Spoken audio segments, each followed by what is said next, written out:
Obesitas atau kegemukan bersama saya Dr. Prian. Obesitas adalah suatu kondisi penumpukan jaringan lemak yang berlebihan pada tubuh.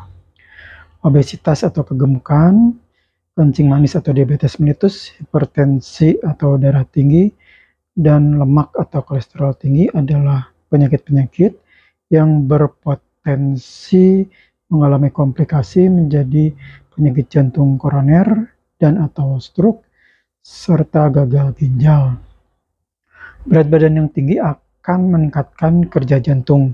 Jadi makin berat badan, makin berat juga kerja jantung dalam menyuplai darah ke seluruh tubuh. Berat badan yang tinggi juga akan memberi beban berlebih pada persendian, sehingga penderita obesitas akan sering mengalami masalah terutama pada pinggangnya dan juga pada sendi lututnya. Berat badan dipengaruhi oleh berbagai faktor. Yang pertama adalah faktor genetik atau keturunan, yang kedua faktor lingkungan.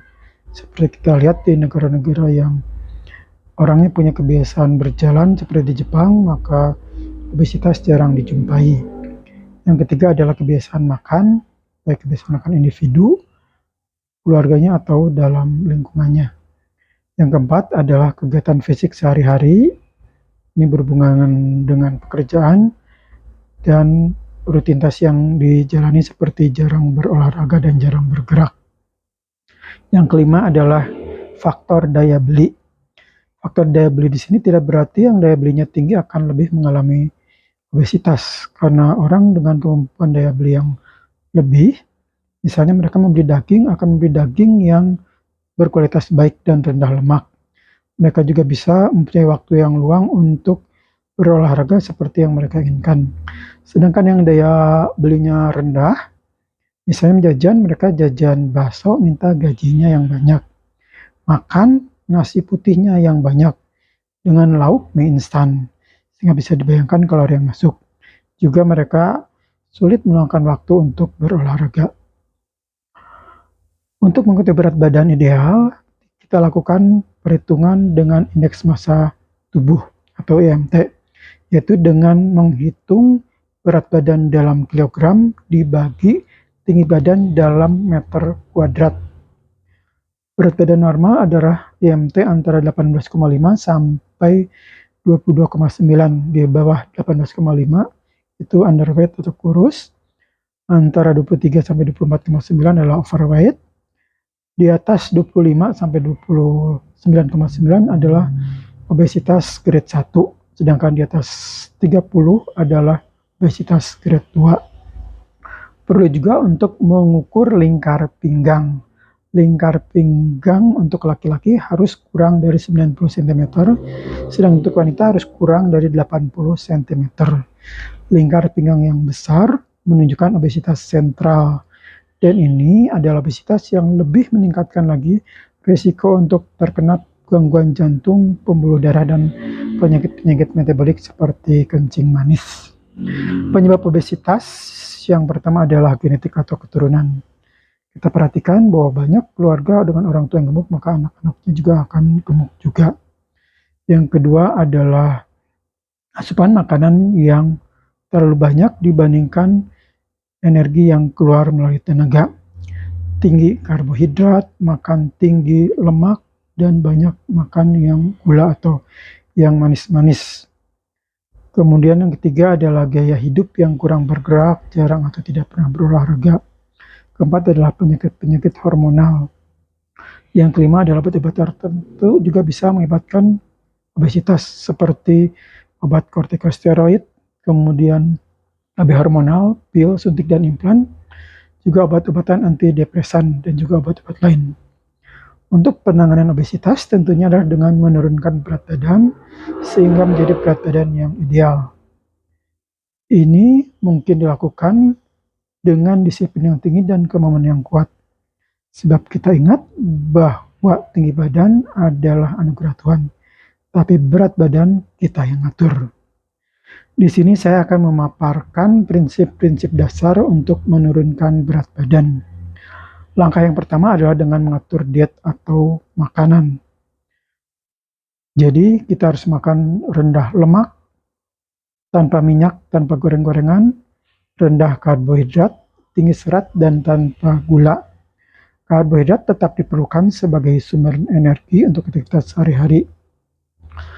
Gunakan karbohidrat kalau bisa pengganti nasi putih, seperti oatmeal, kentang, ubi, talas, umbi-umbian yang lain yang tidak digoreng.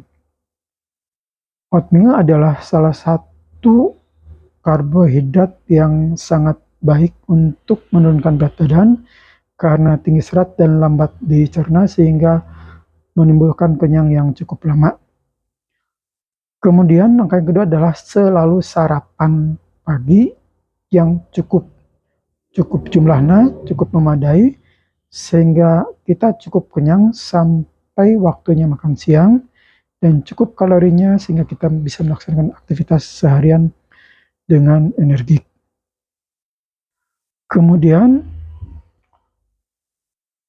karbohidrat juga bisa diganti dengan putih telur rebus, bisa dengan tahu yang direbus, atau dengan buah-buahan tertentu seperti alpukat dan pisang.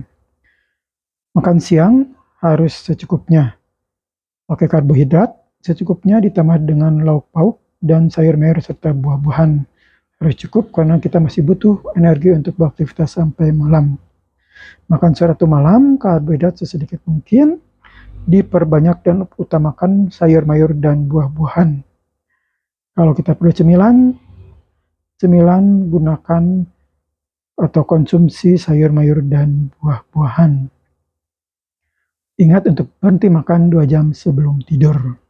Untuk pasien-pasien dengan penyakit-penyakit tertentu, pilih makanan sayur mayur dan buah-buahan yang aman untuk penyakitnya.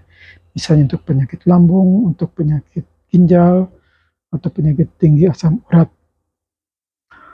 Langkah yang kedua adalah dengan olahraga yang teratur. Olahraga ini minimal dilakukan 30 menit sehari dengan frekuensi 5-7 kali seminggu. Olahraga ya bagi yang tidak pernah berolahraga bisa dilakukan secara bertahap.